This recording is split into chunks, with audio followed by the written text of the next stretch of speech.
welcome to my YouTube channel. So today I'm going to discuss with you on how to become a flight attendant. They are also called air cabin crew or air hostesses and air host. So the last message I got that got me to want to do this video immediately, almost immediately, is this. Good morning, ma. Please, I want to make some necessary inquiries about this aviation school. What's necessary to have to become a cabin crew? And after the program, like the necessary trainings, will you get the job or you have to be applying until airline accepts you? Please, I would appreciate if you can put me through. I've gotten quite a number of messages like since last year. I've not had time for it, so I'm just reading the last. This message was sent on August 13th. Today is August 15 or 16. Yeah. So let's start. First of all, who is a cabin crew? Who is a flight attendant? I am going to answer every single question she asked here. So first of all, who is a flight crew? A flight crew, or not flight crew, flight crew, I'm so used to that flight crew. A flight crew is different from a cabin crew. A flight crew is in the cockpit. They are the ones in charge of the cockpit. That's the pilot, the first officer, the engineer that sits on the jump seat of the aircraft. That's the people in charge of the plane moving, landing, taking off and landing. They are the flight crew. So I always mix that up sometimes. So now I'm clearing it for you guys. There's a big difference between a flight crew and a cabin crew. A cabin crew is the person that works in the cabin, that serves the food. If you have flown a couple of times, you would know this. So a good definition: an air cabin crew members are those that are trained to deal with security and emergency situations which may arise and can administer first aid treatment to passengers. Therefore, as a cabin crew, it is very important. I actually wrote this out. It is very important to attend the pre-flight briefing and carry out the pre-flight duties, which include checking the safety equipment. The safety equipment differs. They are like the safety equipment.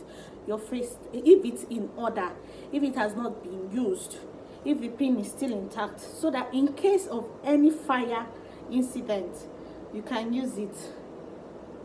I don't know if you understand, to extinguish the fire. Safety equipment are a lot. Some are the first aid equipment inside a box, right? Some are what you use in opening the door, just in case there is an emergency. So that's what the safety equipment are. So where was I? Which include checking the safety equipment and ensuring that all emergency equipment, is in working order prior to takeoff. Takeoff is when you guys are leaving the ground and landing. Carrying out security checks by ensuring that the aircraft is clean and tidy and the information in seat pockets. I'm sure when you fly, you see this paper about the airline, like the information, you carry it. You see some cartoons where they show people trying to open the aircraft door, or there is a fire, that tells you in case of an emergency, this is what you're supposed to do. I don't know if you understand. That is what this is all about. So carrying out security checks by ensuring that the aircraft is clean and tidy and information is in seat pockets. Information in seat pockets is up to date.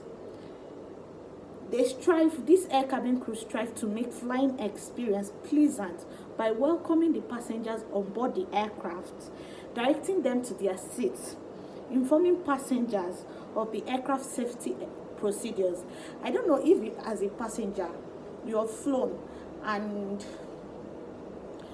maybe you were sitting at the window exit, over winged exit, That's for Boeing 737 aircraft. You sit, or you were sitting in front at the forward, they call it the forward, or at the rear. They usually, but most of the time, what the cabin crew do, they usually give you information. The overwinged passengers, that's passengers sitting at the overwinged exit, they come to you, excuse me ma, good morning ma, if you were in case of an emergency landing, would you be able to open this? They teach you how to open it, they read it to you. Now, Augusta, if you know you will not do it, you answer no. They will change your seat and bring a passenger that has the guts to do it. I don't know if you understand. Why they are telling you that, they are teaching you that is in case there is an emergency. There are over how many passengers in the aircraft.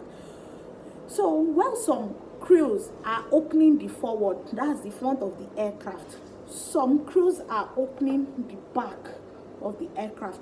So you, the passenger, you open the middle so that passengers can move, like they can evacuate the aircraft from different angles in case. But before evacuation, you have to know, sometimes aircraft crashes because of a fire incident. Maybe one of the engines exploded or something. I don't know if you get. So it could be the left engine. You don't go to the left again. Everybody to the right. So as a passenger, you should take note before evacuation, in case of an emergency landing. You first of all check, you're not opening the window, like you peep, where is the incident coming from? Where is the accident? Is it from the left side or from the back side? Can we, and in case, if there is an obstruction, another reason why you should check before you open the door. If there is an obstruction, you know it will be a total waste of time. So you go through this way, right? No, I'm not. Let's continue. So informing, okay, I just explained that. Ensuring that all hand luggages are securely stored at the overhead bins. Overhead bins are where you put your luggages, your hand luggages. You don't keep your luggage, your hand luggage, on your seat. Is either you keep it on the aircraft, like on the ground, or you put it on the top. But it's advisable you put on the top. Now, checking all seat belts are securely fastened. That's all passengers have securely fastened their seat belts for takeoff, prior to takeoff and landing. Making announcements, you hear them make the announcement when they are like showing you how to land in case you are landing in water, in case, I don't know if you get, they show you, oh, this is this, how to use it. They show you how to use it, that, oh, a light is going to come up, this is going to come up, right? Serving meals and refreshments, ensuring passengers disembark safely at the end of every flight, and checking the luggage left in the overhead lockers, and making sure that there is no suspicious items on board before bringing it to the next passengers. Now, back to the last question. I hope I can make this video as short as possible. So, first of all, let me be honest with you. You don't need, it's a plus, yes, if you have the certificates, like the certifications. If you go to an aviation school, that's for those that want to be air cabin crew. It's a plus. If you have the license, it's a plus, yes.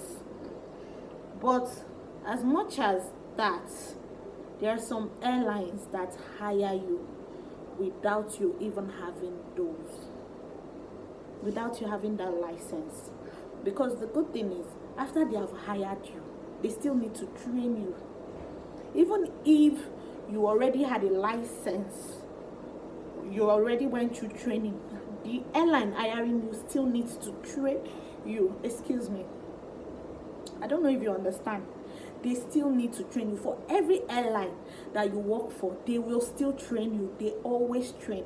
So that's why I tell people, sometimes the certification, I've had quite a number of people who have gotten air cabin crew jobs without having that license. There are some airlines that don't really need that. All they need for you to be very intelligent. Once you're good at the interview, you're good to go. So that is that. But if you want to be knowledgeable, you want to be on the safer side, because sometimes you go for the interview without the license and you're not picked. Not because you didn't have the license, but because you didn't do well. I don't know if you get. But because you have the license, it's now a plus. So if you want to really get this license, there are some schools you have to go to. I went to Zaria in Kaduna. There are schools in Lagos too. I also schooled in Lagos too. There are schools in Lagos State, Landover Aviation Business School. I think that business school uses ATR 42 aircraft. There is Aero Consult. They use Boeing 737 for their training. There is USA, Universal School of Aviation. I don't know. I think they also use Boeing too. And there is Zaria, NCAT in Zaria, Kaduna. I don't know if you understand. So it depends on where you would love to. Now, it's safer for you to get a rating on Boeing, because most of the airlines now uses Boeing aircraft. So the schools doing Boeing are Aero Consult and USA. That's Universal School of Aviation. They are in Lagos State. I think Zaria also uses Boeing for their cabin crew training. I don't really know that. Now, that's it. That's the Boeing. Training on the Boeing to be on the safer side, like to have a knowledge about it, so that when the airline trains you, it will not look new to you. But it definitely will not look new to you if you schooled in other schools. Like, I mean, if you're rated in ATR 42 and you're going for an airline that uses CRJ aircraft, or you trained with Aero Consult that they use Boeing 737 for their training, and you now work with an airline that is using CRJ or Embraer jets, what will you do? I don't know if you understand. So your own is just to get the necessary training first. It doesn't matter the school. But if you were to ask me, if I were to advise you, I advise you to go for a school that does Boeing 737, because most of the airlines are using Boeing 737, so that when you get into the class, it's just for you to refresh your memory. You are not doing a lot again. You are not overstudying and all of that. But one thing with cabin crew, in fact, you are in the aviation industry, you will read. From the pilot, for every single flight you have to read. To the engineer, to the dispatcher, to the control tourist, you read. For each time you're going to work, your head has to be loaded. Your head, you are going for a flight, you have to be reading. So you have to be up to date, like read. Because something might come up. Sometimes it might not even be an emergency. Sometimes it could just be that NCAA investigators, or what do they call them, just come and they start asking you questions. If you fuck up, that's the end of your job.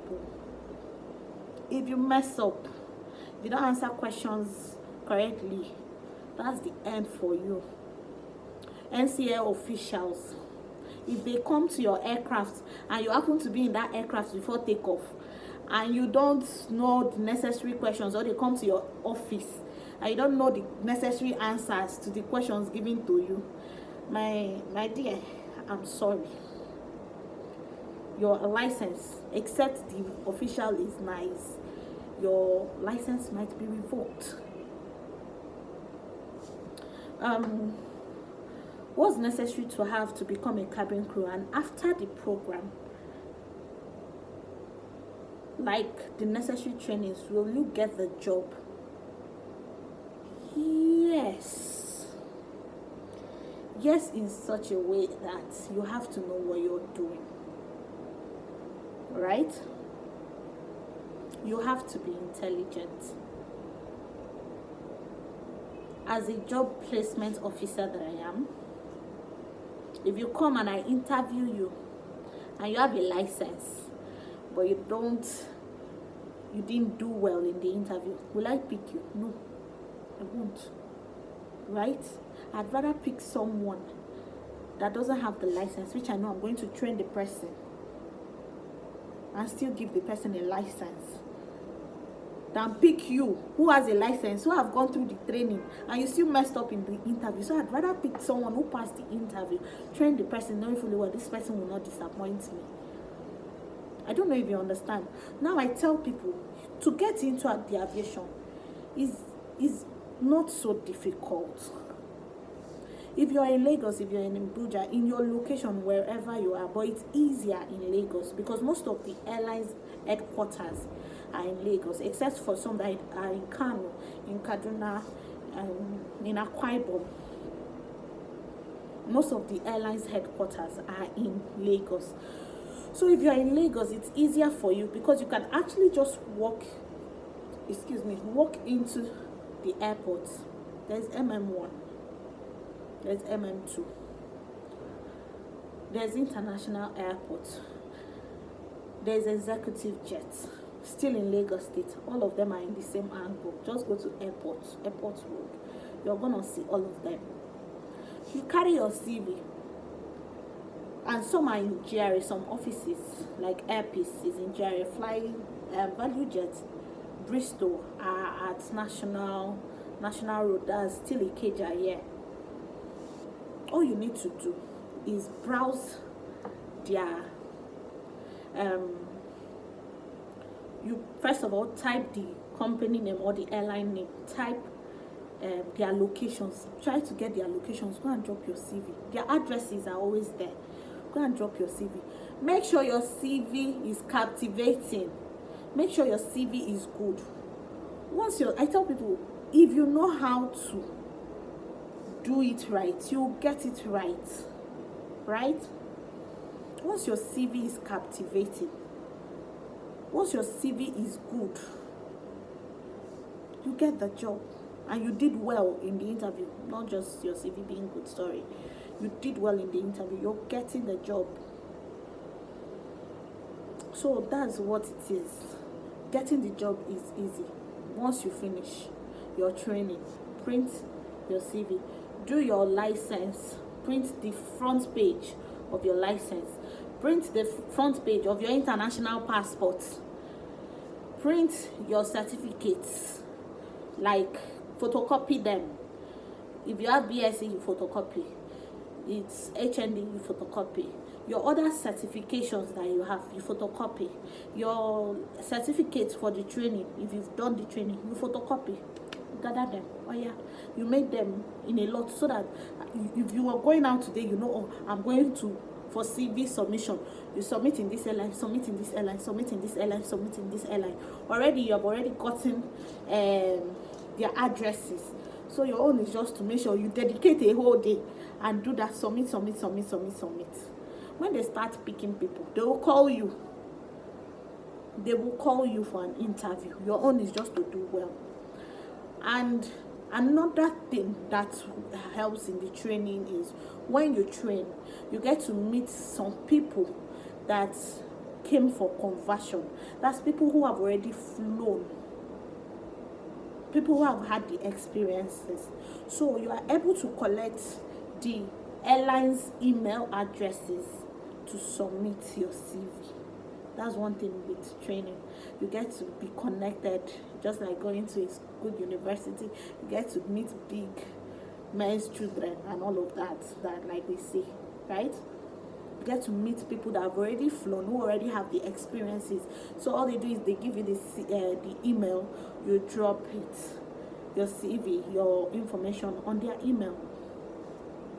So yes, you can get the job. All you need to do, you got to be intelligent. Yes. So I hope this video, I think I'm through with the questions. What again would you have? I've mentioned the schools. Usually the training takes about, so I think their training, cabin crew training takes about a month. I think, yeah, 2 weeks to a month. It depends on the school. I think some even take 3 months. I don't know.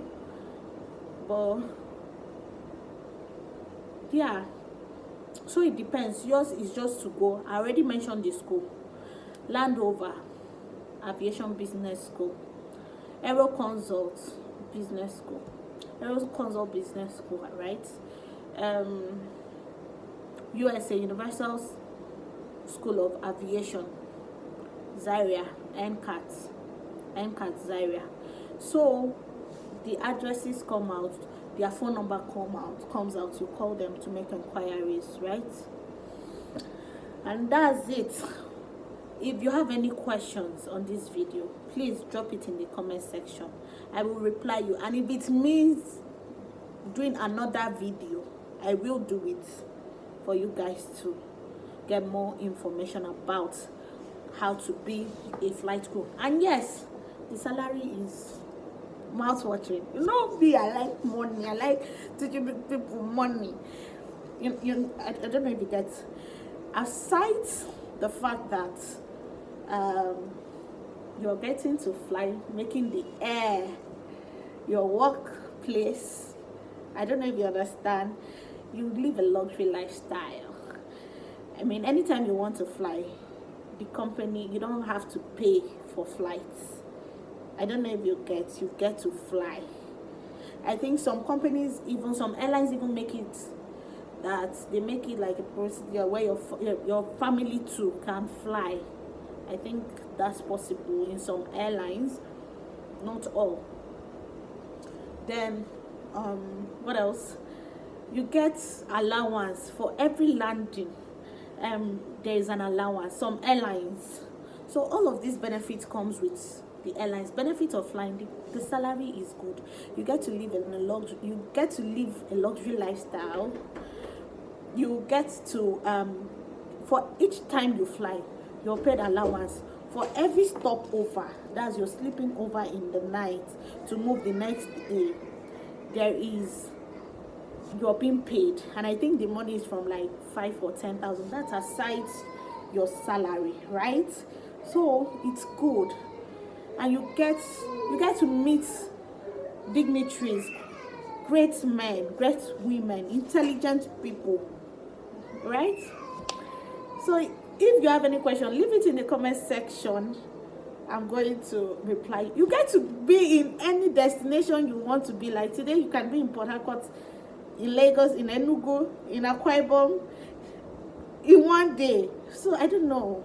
That's one of the things I love about the aviation industry. So yeah, you're welcome. And make sure you subscribe to this video so that you can be getting more. Subscribe to this channel so that you can be getting more and more of this information. Click on the like button if you liked this video, and if you have a question, please drop it in the comment section. I am going to reply you, and if it means me making another video, I will do just that for you, right? So guys, if you enjoyed this video, please subscribe to my YouTube channel so that you can get more of this information.